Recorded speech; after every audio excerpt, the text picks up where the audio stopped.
We're little retro. We're little retros. We think all these new games are so ghetto. If it's anything new, it's gonna make us spew. We're little retro. We're little retro. Hi, we're the Little Retro Brothers. Alright, so we're going to do something a little bit different today. There's not going to be any little kids fighting or jumping around or showing their pickups. This is actually going to be a dad fixes video. I've been doing this for a little bit now with this stuff. A lot of times I can get it a lot cheaper if I buy something that's already messed up or broken, or somebody says some part doesn't work. Like this, for instance, was a Galaxian coleco tabletop. I paid about 18 bucks to get it shipped here, and the guy said that it had sound and everything when you put the batteries in, but it didn't show anything on the screen. So apparently he had tried to do some fixes on it, and I'll get into that more in a minute. But what I did was, I went ahead first and foremost, before I do anything, I want to say, save yourself time if you're going to fix something, and get yourself a good soldering iron. Now I use the Tenma, it's the 21147. I do that because it's variable. Some people like having an automatic sensing soldering tip. Sometimes those seem to burn out quicker to me, so I like to have a variable control. I'll run it all the way up if I got to desolder something, and I can keep it about midways if I really need to just solder something. Something else, a cheap one is just going to make your job harder, like way harder. You're going to end up burning up those $8 Radio Shack or Walmart brand. Your best bet if you're going to do any amount of repairs on consoles or anything, especially older PCB stuff, if you don't want to burn the board up and risk doing all kinds of damage to it, your best bet is to first start off getting you a good one. Get a good soldering iron and be done with it. Now, I think I got this on eBay. Shipped was like 30 bucks. The kids ended up getting it for me for Father's Day last year. Kind of like here, Dad, continue to fix our crap for us. Another thing that I swear by is a good multimeter. I use a digital. The cheap ones at Walmart you're not going to like, because they like the voltage on the DC side, it goes from 10 to like 200. So there's no selection. You couldn't, like, if you need to run out and check the car battery, you got to do it at 200 or you got to do it at 10 and just hope it's putting out, the 14 or 13 you want it to put out. So a good digital multimeter. These aren't too bad either. These tend to work really well, and I think Walmart has these for like 25. So you don't have to go 200 or 300 bucks on one. But the best thing is just start out with good tools. I went ahead and took this one apart because I wanted to see exactly what was going on. I do know that it had a broken second player joystick, and you can see that here. But luckily, before I purchased it, I checked online, and I was able to order this for $6 to repair it. It's not here yet, but it's on its way. So this will have to come back out again eventually. So the first thing I usually do, sans anything, even though this one is making noises, I want to check the voltage. And I know that most batteries are 1.5 volts. So I'm going to get my multimeter, and I've made 2 contact points here within the battery cage. And you don't have to do this, but you can see that what I did was I took it apart. I wanted the PCB out so I could work with it more freely.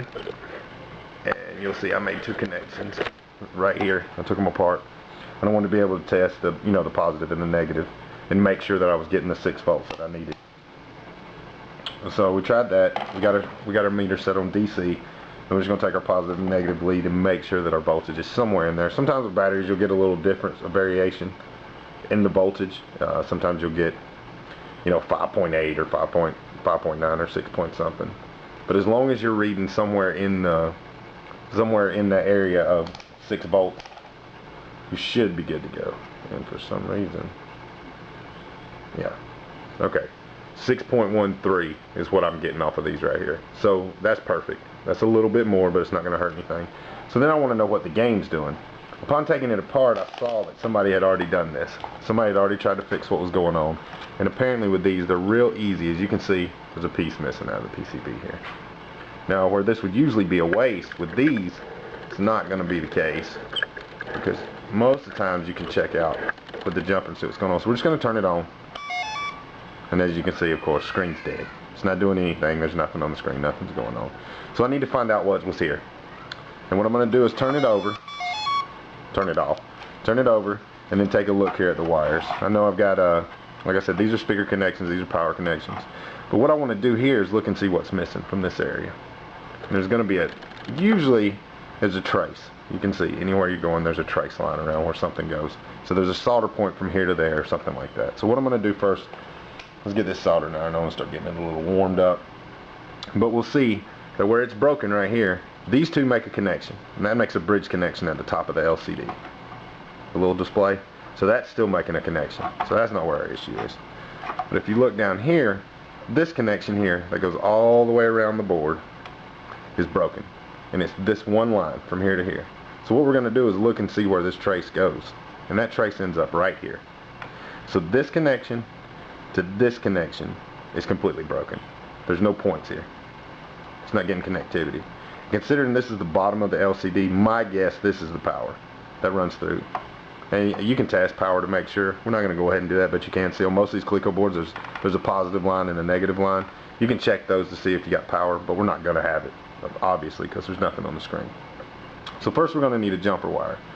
And then what we're going to do is go get some solder. And we'll make a little solder connection on both these connections. And I'm going to make a jumper wire. We're going to flip this thing back over and turn it over. And we're going to see if we can get the screen to come on. So I'll be back in a moment. Okay, so we got some solder here. We're going to set our board up so we can get to it really easy without burning anything up. Our soldering iron's starting to heat up now. And we're going to make sure that we're using electrical solder. You want to make sure that you got this. It's going to be a rosin core. And there's different degrees and different mathematical equations for what you can use versus what to rosin to lead or whatever. But just as long as you got a good rosin core solder, you're going to be fine. You don't want to do anything that's going to do any more damage to this board. And then we just went ahead and made just a little jumper wire. And what we're going to do is we're going to solder these points together. I'm going to flip it over. We're going to turn it on. We're going to see if we can get some juice going to this screen.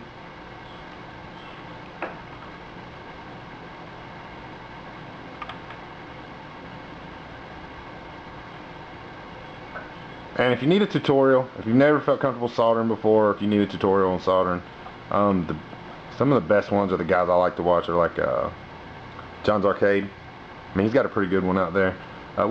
Basically what you're going to make sure you're doing is that you're getting the pad hot. And you're letting the solder melt onto the pad. Because what you want a little, I'm going to need a little bit more temperature. You want to make sure you're making a good connection. You don't want something once you get this thing back together, it's going to be flaky or you're going to have to tap it to make it work. You want to make sure that the pad's getting good heat and that the solder is going all the way around the pad. And I like to add just like if I'm working on an area and you'll see it fills the puddle in real quick like that. That's usually going to give you a good connection. And I like to make sure my lines are tinned already. And I've already done that before we started. But you're just going to take the soldering iron and just add a little bit of tin, a little bit of the solder to the end of the wire so it makes a real good connection. And then you lay it in the position you want it in. You're going to solder it to the board. We're going to heat the pad up. We're going to get that wire in there.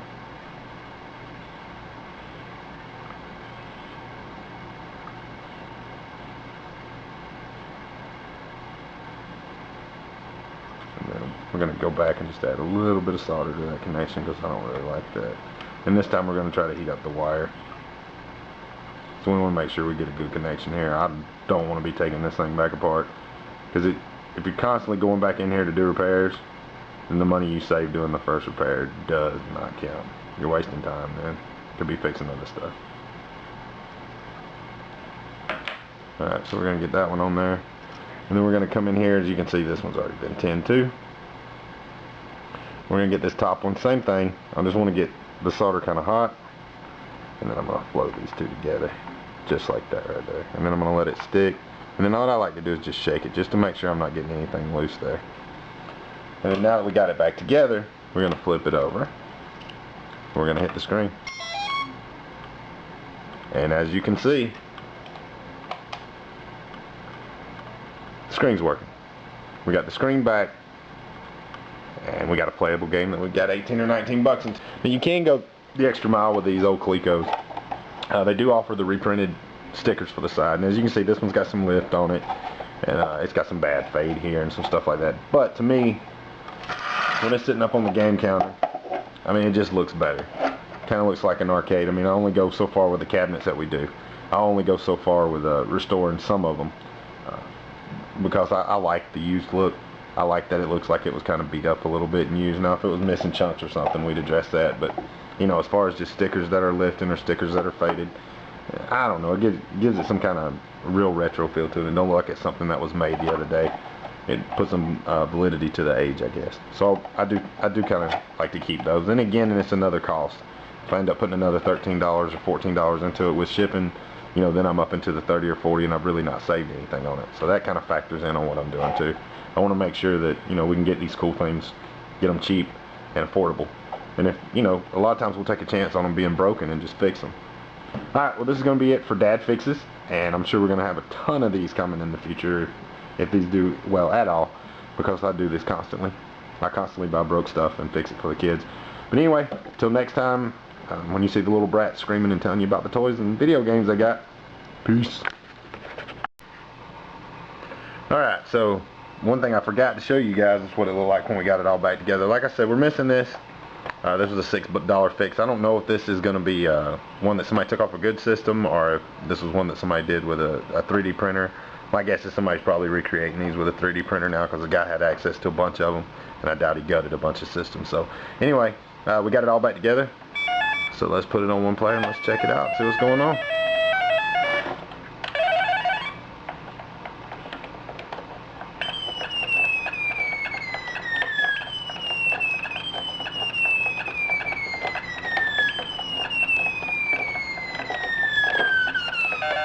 Alright, so as you can see, that's it, man. 15 minutes of my time, and I saved myself around 30. In some cases, 40 bucks. So, like I said, get in here and get this stuff. Buy it broke, see what you can do with it. Get it fixed, get it working. Buy it broke. If you can't fix it, send it to me. I'll fix it. Anyway, see you guys next time.